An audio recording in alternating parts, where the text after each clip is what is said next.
And let me just start off by saying this. This is the ugliest suit I've ever seen on an action figure. Okay, I'm glad we got that out the way. So Black Manta actually has 3 primary origin stories dating back to the 60s.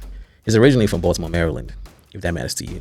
He was kidnapped by seamen as a kid and forced to work on a boat while simultaneously starving and assaulting him in every way imaginable. So one day, while walking at sea, he sees Aquaman swimming with dolphins.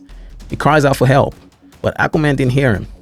He decides to save himself by stabbing and slaughtering all his captors, while also vowing to take revenge on Aquaman for leaving him in hell. I don't know how that's Aquaman's fault, but hey, that ends his first origin story. Now his second origin story actually starts off as him being an autistic kid placed in an asylum.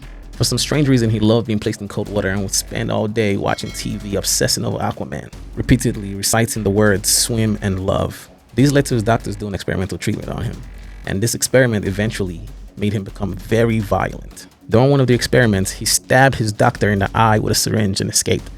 And that wrapped up the second origin story. Now, the third origin story is loosely similar to the first film. If you remember, in the first film, his dad gave him the spiel about his grandfather, how he was in the Navy and blah, blah, blah. And eventually, he was named Manta after his grandfather.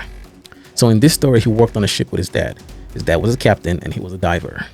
So one day, a marine biologist obsessed with Atlantis hires him to go retrieve Aquaman's blood sample.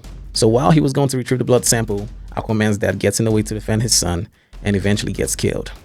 So in the quest for revenge, Aquaman tracks down Black Manta's boat, intending to kill Black Manta. But then he strangles someone to death who happens to be Black Manta's father instead. And then you know how the rest of the story goes.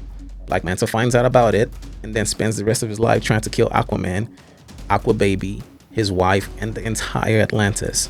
So all 3 of this origin story eventually ends with both of them looking for revenge. But speaking of revenge, there's a couple of facts worth mentioning. So Black Manta once poisoned the entire ocean just because he hated Aquaman so much. I can actually see him doing that. So here's another one. He heard Aquaman had died at some point and gave up being a villain and became a butcher. But one day he sees on the news that Aquaman is still alive. He kills everyone in the shop and went back to becoming a villain. Oh my God, this guy is crazy. Talk about a super hater. Okay, this one's actually triggering. At some point, he actually kills Aqua Baby, Aquaman's infant child. This leads to a huge fight between Aquaman and Mera, his wife. And he actually hits her so hard in that fight that he thought she died. But she eventually gets up and then leaves him. So they eventually split up. Sad. So I believe we already know enough about Aquaman. But if you want me to do a deep dive on him as well, let me know in the comments. Other than that, thanks for watching. Till next one. Peace.